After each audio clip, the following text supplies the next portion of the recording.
Dios les bendiga, amados hermanos, que la gloria del Padre, del Hijo y del Espíritu Santo sea sobre usted y sobre toda su familia. Gracias por acompañarnos una vez más a este Tu Devocional. Y hoy quiero compartir un tema muy especial, y es por qué Dios permite tanto sufrimiento en el mundo.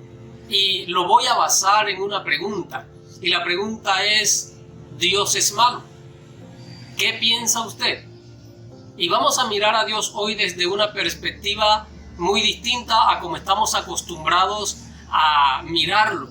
Por eso le vamos a sentar por un momento en el banquillo de los acusados y nos vamos a preguntar: ¿es malo Dios?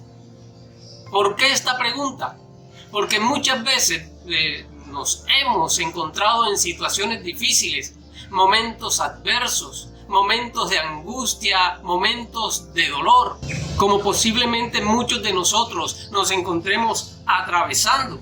Y es precisamente en esos momentos, como los que estamos atravesando ahora por esta pandemia, cuando comenzamos a cuestionar a Dios y nos preguntamos: ¿por qué permite Dios que exista tanto sufrimiento o injusticias en el mundo?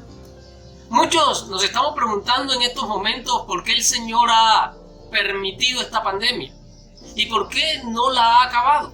A los seres humanos nos es muy difícil entender por qué suceden muchas cosas que a nosotros consideramos que no tendrían por qué suceder. Muchas cosas que nosotros pensamos que no tendrían por qué pasar. Nos cuesta entender o encontrarle una explicación a lo malo que nos ocurre. Por eso en esta ocasión, por un momento, vamos a sentar al Señor en el banquillo de los acusados y voy a desarrollar mi acusación, y empiezo preguntando lo siguiente: ¿por qué Dios lo permite? ¿Por qué Dios no hace nada? Luego, ¿no es un Dios todopoderoso? ¿No es un Dios de misericordia? ¿Acaso la Escritura no dice que Él se compadece del pobre y del menesteroso? ¿No es el Dios todopoderoso y que tiene el control de todas las cosas y que nada sucede si no está bajo su control, bajo su voluntad? ¿No puede Dios evitar que usted y yo pasemos por todo esto? Escúcheme bien lo que les voy a decir. Cuando vienen cosas malas a nuestra vida, nos quedamos sin empleo, se nos muere un familiar, nos enfermamos, o qué tal la crisis por la que estamos atravesando a nivel mundial en este momento, siempre por lo general le echamos la culpa al diablo y decimos: es que Satanás nos está atacando. Pero en ocasiones el diablo no tiene culpa de lo malo que nos sucede. Es más, en ocasiones es Dios mismo quien tiene la culpa de las cosas malas que nos suceden. En este momento algunos estarán pensando: el hermano está blasfemando. Pero no vaya a cortar el video. Continúe viendo el video, se lo pido por favor. ¿Cómo así que Dios, que en este momento está sentado en el banquillo de los acusados, nos envía cosas malas? Pues sí, hay algo en la ley terrenal.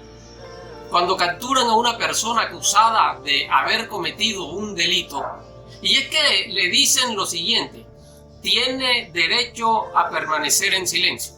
Cualquier cosa que usted diga puede ser utilizada en su contra. Y Dios habla. La Escritura dice en el verso 13 de Segunda de Crónicas, capítulo 7: si yo cerrare los cielos para que no haya lluvia, y si mandare a la langosta que consuma la tierra, o si enviare pestilencia a mi pueblo.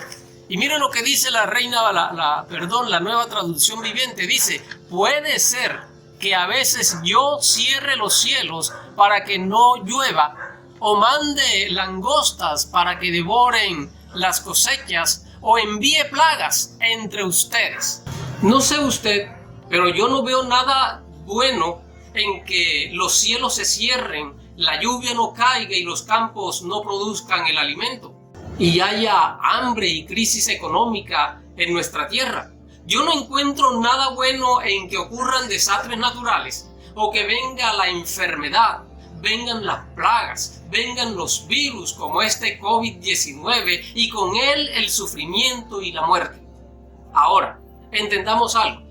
Hay ocasiones en las cuales Dios permite que Satanás nos pruebe, como en el caso de Job. Pero hay ocasiones en las que es Dios mismo quien nos prueba. Ahora, aclaremos algo.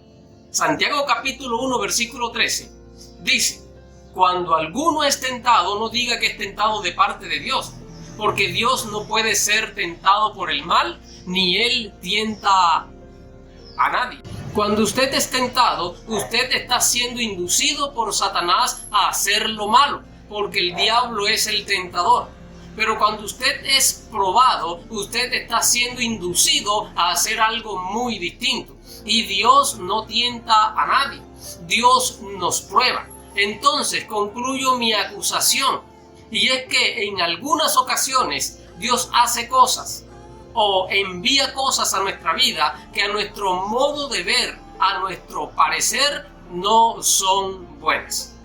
Y continúo preguntando, ¿Dios es malo?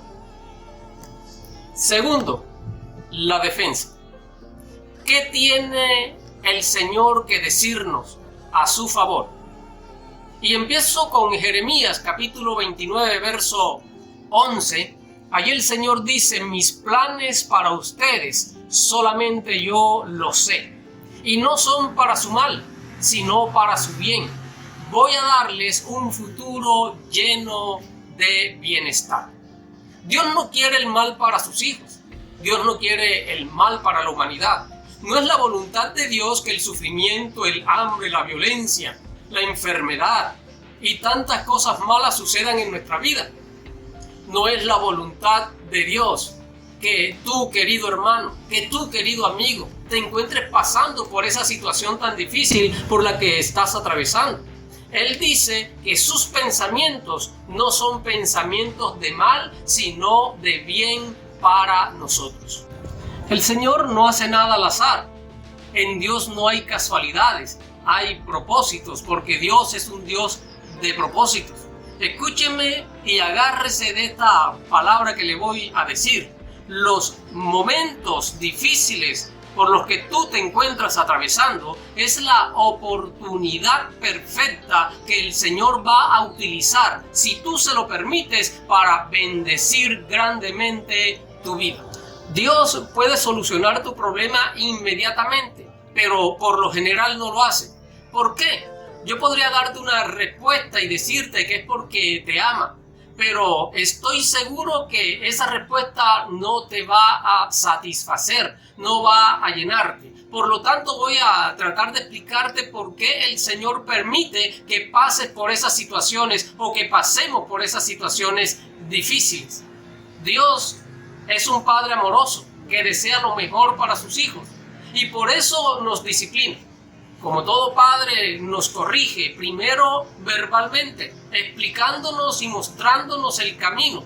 Pero cuando no hacemos caso a lo que Él nos dice y pensamos que es mejor hacer a un lado la voluntad de Dios y caminar en nuestra voluntad, olvidándonos que el Señor nos dice que sus pensamientos son más altos que nuestros pensamientos, entonces, como cualquier padre amoroso, nos pone en disciplina.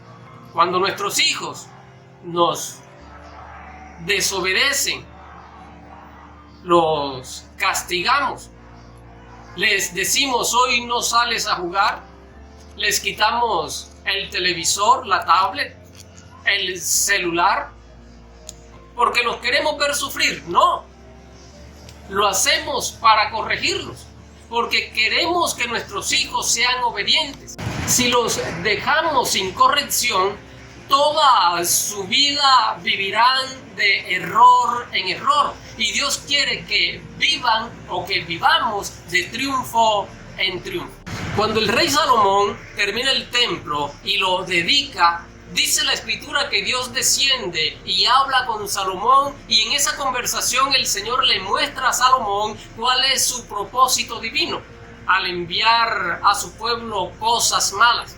De hecho, Dios estaba simplemente dando respuesta al rey Salomón de lo que había pedido en el capítulo 6, verso 22 al verso 30. Escuche lo que dice.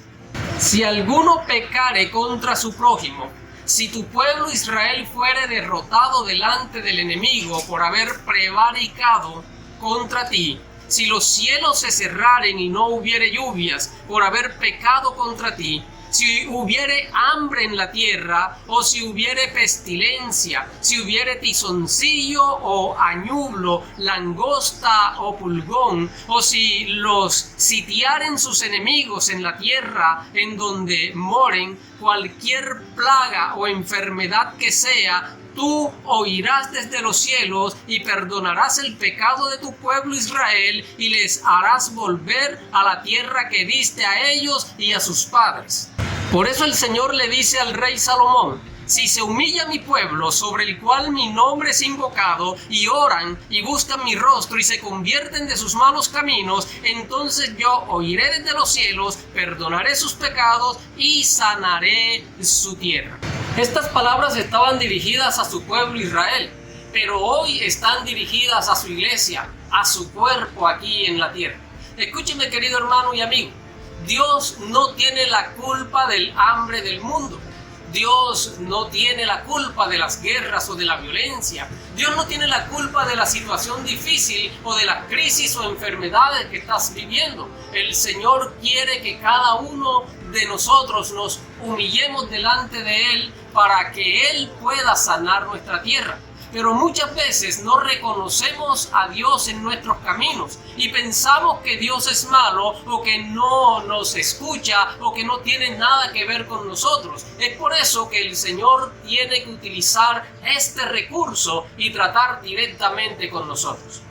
El Evangelio de Lucas capítulo 15 nos muestra la historia del hijo pródigo, aquel joven que decidió salir de debajo del abrigo del padre, donde lo tenía todo, donde todo estaba a su disposición, y vivir alejado del padre una vida conforme a sus deseos, conforme a sus decisiones. Y Dios tuvo que permitir que este joven llegara a una situación crítica, a una situación bastante difícil, para que él pudiera volver en sí, para que él pudiera recapacitar, para que él pudiera entender que alejado del Padre nada podía hacer.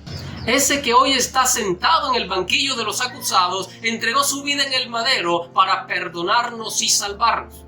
Siempre que el pueblo de Dios estuvo en problemas, en crisis y momentos de angustia causadas por su propio pecado, pero clamaron al Señor, el Señor escuchó a su pueblo como lo había prometido y los libró de sus angustias, de sus problemas, de sus temores. Y este momento difícil por el que estamos atravesando por causa de esta pandemia, de este COVID-19, este tiempo de muerte, este tiempo de luto, este tiempo de dolor y sufrimiento va a desaparecer cuando usted, querido hermano, y yo como pueblo de Dios cumplamos lo que dice el verso 14.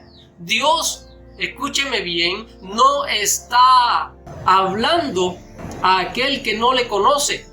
No le está hablando a aquel que no camina a su lado. Dios le está hablando hoy a aquella iglesia que ha sido lavada, que ha sido redimida con su sangre derramada allí en la cruz del Calvario. Somos nosotros los que hoy nos tenemos que colocar en la brecha y humillarnos delante de Él, clamar, arrepentirnos, volvernos a Él, y luego que hayamos hecho esto, entonces Dios sanará nuestra tierra. Tercero, el veredicto. Hemos visto la acusación, hemos visto la defensa, y termino con el veredicto. Y quiero dirigirme a ti que no has reconocido ni has aceptado a Jesucristo en tu corazón, a aquellos que no han creído en el sacrificio de Jesús en la cruz y no le tienen como su Señor y Salvador. Yo te pregunto, ¿qué te ha dado el mundo? ¿Qué te ha dado la vida que has llevado? Desilusiones, tristezas, fracasos, dolor, sufrimiento. Dios no quiere eso para ti. El deseo del Señor para tu vida es bendecirte.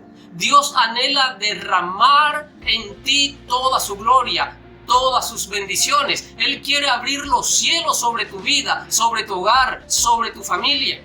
Dios no es malo.